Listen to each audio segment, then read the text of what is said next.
On this episode, actress, director, all-around entertainer Mo Brown stops by. Let's go.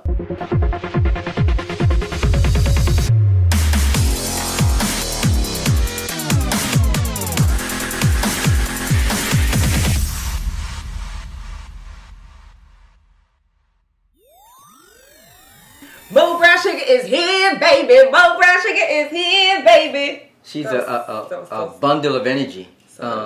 Baby. How long has it been since I've known you? Since 2007 or 2008. Yeah. Okay. So at least 10 years. Yep. When I was like 12. and we haven't, we in the same circle. We kind of run the same creative circle, and we haven't really worked together directly yet. Right. But we've always been aware of each other, and I'm a creative champion. So tell us a little something about you wear a lot of hats. You could be called Slash because you do this slash that slash that slash. And I've worked very hard at each slash. So why do you do what you do? Like where's that passion come from? Why do I do what I do? Okay. Where does it come from? I mean, I've been performing since I was 3 years old. No lie. And when you was in the womb. When I was in the womb, I was there like. Getting it up. I love it. I feel like this is my purpose. And literally, when I am on stage, when I'm on set, when I'm behind the booth, nothing else matters. And that's how I know that I am here for this. To make people feel. Whatever it is, I want people to feel something. Why do you want them to feel something? Like, where's that come from? Like, go deeper. Go deeper. Why do you want them to feel? Like, what is... Because people are so guarded all the time. Okay. Like, nobody wants to show who they really are. It's like, you want to laugh. Like, you want to cry when you're watching the movie. You want to feel something. Mm-hmm. We're taught to always be, a strong, independent woman, or a strong black man, or just be strong, be strong, be strong. Just allow yourself to feel something. Jeez. Okay, that's the essence of who we are, too. We all want to be loved. We all want to feel. It's all about emotion. So you want to get to the deeper essence of who people are, basically. I just want people to feel. And, I mean, I eat, sleep, breathe. Well, I don't use the bathroom. I'm a lady. But I eat, sleep, breathe, and live like being an entertainer. When I was a little girl, I knew that this was what I was going to do. Like, I knew. You used to entertain your family and all that kind of stuff. Yeah, I used to have shows in the living room. I used to do Janet Jackson 5, 4, 3, 2, 1. All of that. So I just knew. I dream about it, like everything. I've tried corporate. I've tried sales. I've tried everything. I mean, that's the thing. When we're creative, when we, have a need to create, it always calls us. We can kind of go, we can get off the road and be like, we're not doing it. But it always calls us back because it's, I feel like it's a part of our purpose. Then we can't run from it. And I also feel like I've been able to get this far. And if I wasn't meant to do this, I wouldn't have been able to do all the things that I've done. So it's tied to purpose for you. Right. Like it is. Touring in musical theater, creating music, creating films, voiceovers. Like, I'm telling you, like, in life, we go through death, we go through, babies being born, even by those who ain't supposed to be born. We won't go there. Right. We go through sad times, and I know that when I'm on that stage, something terrible can happen. Right. But when they say action and it's time to turn on, everything's good. Everything. So you're saying that you like to be someone else? No. Or it's just like a release for you? It's something that gives you such happiness that you can block everything else out? It's literally bliss. We're all especially searching for all this noise. We're all searching for bliss and happiness and something to pour into. Right. And I think as artists, we always want other people to understand us. So is that another way to kind of, express yourself so people understand who Mo Brown is? Because you are you know what I'm saying? Because, some people get us, some people don't. But, not to say you're complicated, but you have many facets. Right. And And that's from me seeing and not even having a ton of conversations with you, but just me being able to look and see, and observe who you are. I kind of feel like, because I feel like it's a loaded question. Yeah, that's how. Loaded questions. There's loaded questions. Yeah. So I kind of need to break that. Okay. Do I create because I want people to understand me? Is that what you're asking? Yeah. Is that a form of community? I know we create, and it's a form of communication for us. Are you know? Yes, it's a form of communication. I don't necessarily seek for understanding anymore. Okay. Because I've been so misunderstood. Right. It's just kind of like, listen, either you gonna take me or you not. But I feel as if when they say you can do whatever your heart desires or you can do whatever you put your heart to, I feel like I want to be the example of that. Right. I want to be the example of freedom to be authentically who you are with your dreams inside. Okay. Coming out. Does that make sense? Okay. Like, I'm not trying to be like extra deep and like right. But it's literally how I feel. Okay. Yeah. And that sounds like it came from a really deep place. I like going beyond the surface. Yeah. All the fuzzy kind of, but it sounds like something that's so deep and so deeply rooted in you that it's kind of, it becomes who we are. But it's also, I think that's the difference between people that do it just because they want to do it and the passion that they have versus passion that people that were built to do it and can't, and it's kind of like breathing for you. Okay. See, that allowed me to, I'm going to be transparent. Yes. I was trying to wait for my, E True Hollywood story, but This is starts. You never know, this could blow up just like that. Okay.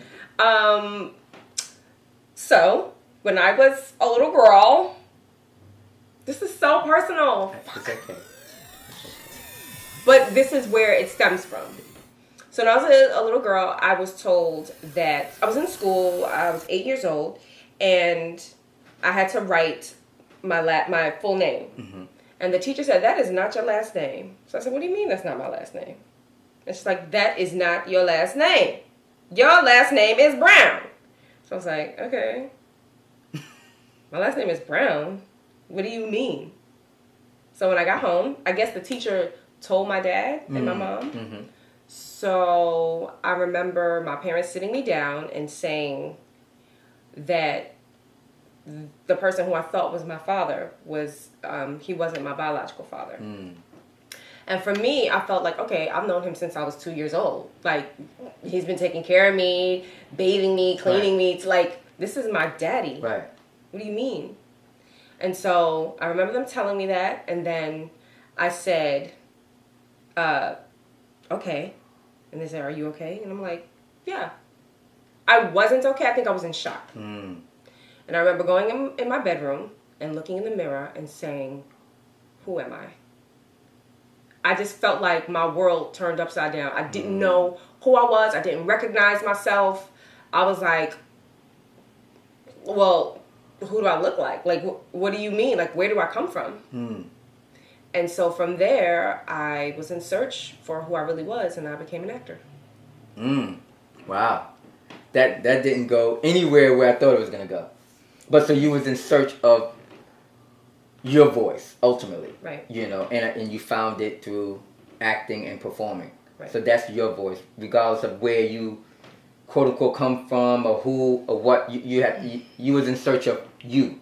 Ultimately, I think that's what it is. Because at some point, our parents are who they are, and we move on from that, and then now we are kind of searching and building our identity, what we want us to be. Right. So that's interesting. Wow. Yeah. That's I mean, thank you for sharing that.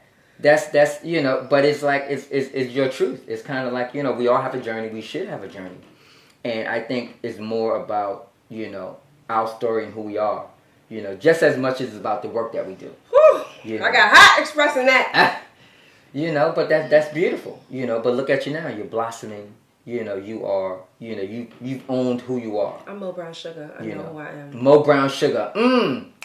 Work it. So what do you work? What is Mo Brown Sugar working on? Like what? Like Tell us that journey. You know. You sing, the you act, journey. you know, so maybe we have to compartmentalize it because I know it's slash. It is. Well, I'm an entertainer. Okay. So that's a good way to kind of put it because I'm an entertainer. The umbrella. Right. So I'm a voiceover artist. I'm a voiceover beast. Speaking. I'm a host. On-air host. You know, on air and I host live shows and I am an actress and I'm a filmmaker producer. Okay. I'm a content creator. Okay. So talk to me about the filmmaker producer first. Why did I become one? Why do you become one, and what is why? Why did you become one, and what do you want to do? What do you want people to see? What content do you want to produce? My slogan is engulf, engage, and entertain. Engulf, engage, and entertain. Yes. Okay. Sugar Productions, that's my slogan. So I started Sugar Productions in 2010. Because in 2008, when the recession hit, that was 2008, there was lack of opportunities for us actors and entertainers. Broadway, yes. And so the Broadway plays were shutting down. I had just come off tour with the Classical Theater of Harlem. I played Lily and I did the Zampa Oogie. That's it. That was amazing. Yes, I'm not trying to act stank or anything, but you know when you go back and watch your stuff, you're like, damn, you saw my muscles. Anywho. If I were to do that now, I was young then. I mean, I'm young now. Right, of course. Know that. What? I'm not even 35 yet. You can cut that one out. You not going to cut it out? No. Okay, continue. All right. There was lack of opportunities, and so I just said, well, let me write. A friend of mine, we decided to write a script, a short film, and once we wrote the short film, we put it in, actually, Emiliano Styles. Do you know Emiliano Styles? Emiliano Styles and I, and also Kimberly Dalton Mitchell, we did a short film, and we put it in the LA Real Film Festival, I think it was that, and we actually won for experimental shorts. Oh, nice. So I was like, okay, I could do this. I could direct some stuff. So then I really decided to just start producing. I mean, I think, to me, I always thought that that's a natural progression for actors of color to kind of create their own content and not wait for Hollywood or anybody else to give them that call. Just kind of create the kind of content that you want to be in versus... I think I created it because I was a choreographer for the Jackie Robinson Center, and a lot of artists overseas, I choreographed for them. They would come here and then go back. And it was good money. It was.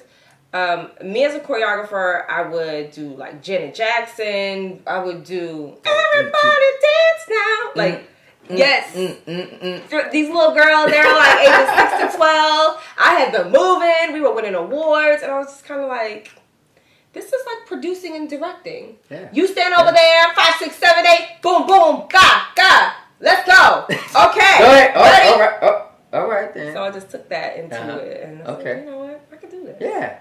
And you own it. Okay. So, I mean, and that's great now because you, to me, once you do that as a actress, you kind of, you take your destiny in your own hands. How does that feel how empowering is that when you can be like, okay, I want to do something, I want to act, but I can produce it. I don't have to go on 10 million auditions and send out headshots all the time. That is good. I think being a director makes me a better actor. Because I'm able to see what's happening behind the camera and understand what the director might be trying to relate to you. Right. But I enjoy them both. That's fine. Why can't? Who say you have to choose? Yeah, I really I love them both, and I mean I take direction well and I direct well because my degree is in musical theater and speech communications. So in being a director, you have to be a good communicator. Right. So I feel as long as I'm open for communication and give great communication, I can be both. Right. I mean, and there's two different languages. Actors have a language. Directors have a language. So when you able to do both, you're able to communicate better. I know you create really well with your actors, and now you can create really well with your director. Right.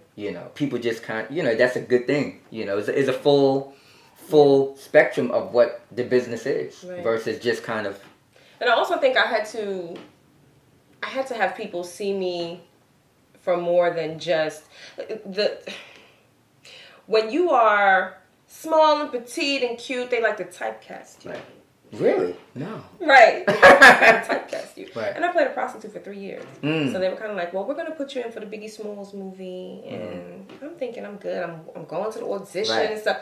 And then they're like, yeah, one of the girls inside the studio on their knees. Like, huh?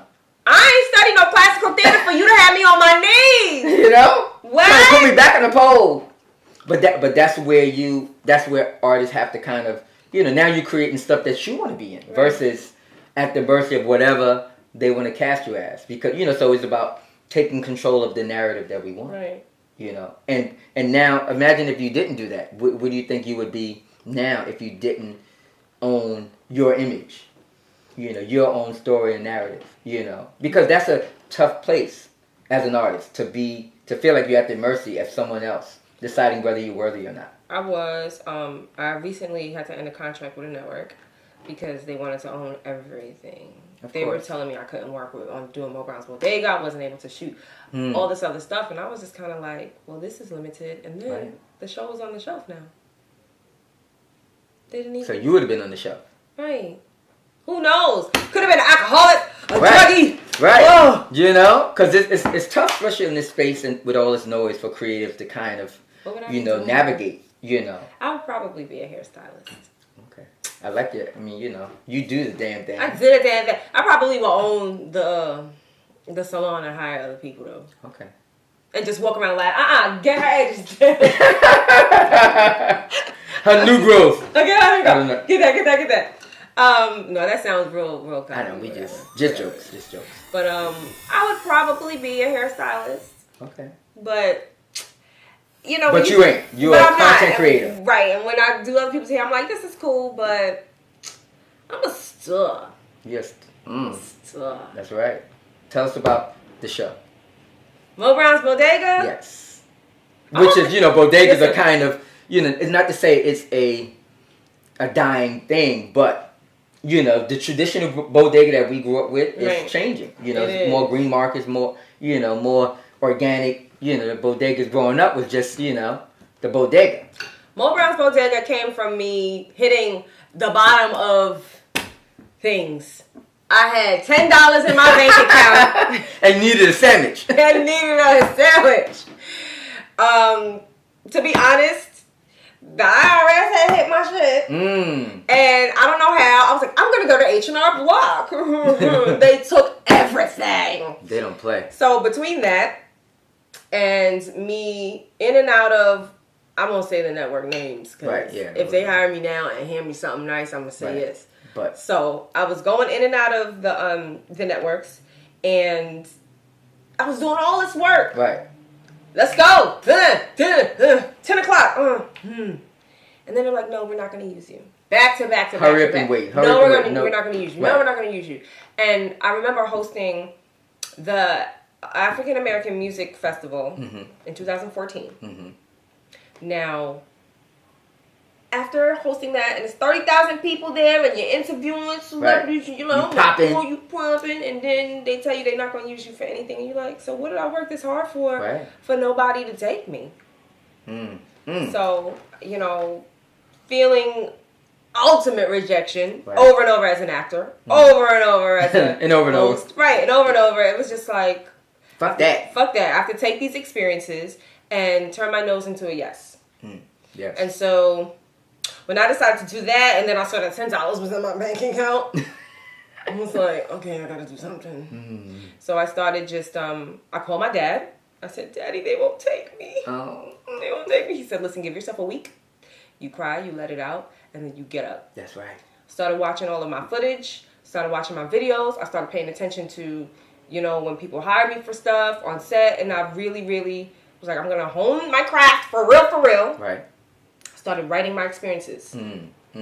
Writing the things that's happened to me. And I had an intern. Her name is Imani. She's at NYU. And she's typing as I'm talking. I'm like, I don't know. And I'm crying. And she's like, say it's okay. Wait, say that again. Before you know it, I have 14 pages of ideas. I sat down. Wait, was it 14? I had 14 people, and I had like 8 pages of ideas. Sat down with a group of people in a meeting, and they were like, "You have something here, and I'm with you." I put $5 underneath everybody's script, and I said, "Listen, I don't have it right now. Right, this is what I got. But I'm gonna work hard to add some zeros next to this." You go. So they all said, "Sign my $5 bill, because we're not gonna spend this because we believe in you." Oh, that is so beautiful. That's beautiful. So yeah, and now it's 2.5 years later, almost 3, and full season is shot. Nice. Of Mo Brown's Bodega. Nice. And it's about my parents giving me a bodega for graduation. When I need like jewelry or a car, and I have to run this bodega, and I really want to be an entertainer. It's not based on true stuff, right? Because that sounds like it could be. But it takes you in the wacky world of Mo Brown as everything is intensified for me, which is really what happened. Right. That's kind of who you are. It's kind of is it therapeutic doing the show because it's kind of you can just really let go and be who you are, and you're directing, you're acting, and so there's no limitations on you? Well, the character is different from me. How so? Because she's very like, really? I'm not necessarily like that. I'm real happy, upbeat, you know. She's honest in a different kind of way. And she allows these things to happen to her. Now in life, I'm kind of like, no, you're not going to do that to me. And, you know, she kind of, her parents bully her. Yeah. I had to think about whether my parents bully me. We won't go there. They don't bully me. But yeah, it's the character is different because for me, I'm more outspoken, but for the character Mo Brown's Bodega, she's more like, this is my life. And that's not you. That's not me. You're gonna grab it by the I'm gonna cojones. Yes, I don't have a choice. Like when I see all these little girls out here that. These girls need good examples. Right, like, they need good role models. And right. Good, somebody to look at and get inspired by. Somebody that's, doing something positive. Yeah, and as a little girl, for me, everybody was pretty much in corporate. Or my grandmother, so we're Jamaican. So my grandmother came to this country for us to have a better life. And I'm going to have that. You already do. It's a journey. It's not it's not a destination. This is a beautiful journey. It's not easy though. It's not. I call it the beautiful struggle. Whoever said it was going to be it, if it was easy, everybody would be doing it. Right. So what? There are moments where you want to give up and stuff like daily. You're like, God, can you take me now? But I don't like to swallow bleach. Wait, hold on. I don't like to take pills. Man, I can't cut. Like, I got to just stick this out, man. Right. But that's one of the reasons why I like talking to creatives. I want to just kind of continue to pour into creatives and just kind of, and support creatives because, a lot of times the support comes when this success comes, but, everybody has a beginning, a middle and an end, so it's good that, and it's important that we kind of keep it in perspective. Yeah. This journey, and not lose sight that, it's a journey. It's something that... It is. Because I was even feeling crappy last week. Like, oh my God, I still have to promote Mo Brown's Bodega. Right. And we got to also remember that we also got to reflect on what we've done. Because sometimes we look at, I haven't done this. But we forget of all the things that we did. We need to celebrate that also. Going forward. That gives us a little energy. Yes. And inspires us. And for me, well, just in general with social media. Right. Sometimes you got to unplug because... You do. Because... people don't go off of, like, if I look at your resume, if I look at my resume, this was before Instagram. Right. Like, we've done a lot of shit. Right. And then you have people that just come in like, oh, give this person that opportunity. And you're like, but you ain't do shit. You're not qualified. Right. You gonna sit there and tell me I'm not qualified? I bust my ass. So has times, so the playing field and times have just changed. Yeah. Where they kind of deciding what's valuable versus what's not valuable. Which is why you have to create your value. When hard work and time and experience was valuable, now it's not as much valuable as the show or just positioning or posturing or relationships. Right. So so that's just the world that we live in. From above high to from Trump and just kind of everything's turned on its head in terms of what it's kind of bizarre world in terms of how things are done now. So how do you navigate that? Is it just about the work and just plugging through, or are you kind of readjusting and reworking your focus and how you do things? Because before it was about the work, and I know you big into social media in terms of being intentional about what you're doing. Right. So that's something I guess that came with the changing times, that you're like, okay, I have to have this in my arsenal also. Right. Ooh. I mean, I feel as if I've come too far to even turn around. Right. We turn around and go where? Right. This is it. You in it. You in it. Knee deep. So there is no turning back. Right. It's just figuring out, okay, this is what it is now. How to reassess and rebrand, or because the thing is, the experience and the skill set is already there. We already have it. So it's kind of like, okay, so we got that. Now we just got to figure out how to tailor it to what's happening now. Yeah. Because our end goal is for success. Right. But that's a loaded money. Well, doing what we love. Right. Doing what we love. Right. And success is a personal thing. It is. Somebody's, because success is different for everyone. So it's important to unplug from social media and not get caught up in what success is for someone else. Right. And focus on what it is for you. What does the extraordinary mean for you? When I retire, having an endless amount of money in my bank account, making money while I sleep. Right, and it's personal. It's personal for everybody. I want to paint on the beaches of San Juan, right. Whatever. So I think, it's important for us to kind of, navigate this space that we're in now, but not lose sight of where we've come, right, where we want to go, and, who we are inside. It's a deeper purpose. So that outlasts everything. Yeah. And I really, really think it's important. I don't know if you know, but I work a lot with the youth. Mm-hmm. So I'm always at the schools. I mentor. I also, I'm a young performance coach, because a lot of the coaches are older. Right. Or the professors that have been out of the industry for like 15, 20 years, right, and then they try to come back and be like, this is you're not in the industry right now. Right. What I'm doing totally right different. Now, I can teach someone on Tuesday so they can do it on Wednesday. I feel as if it's so important for me to uplift the younger kids. Yeah, it's like, if not, who else? It's kind of like we have to be the change in the world that, we want.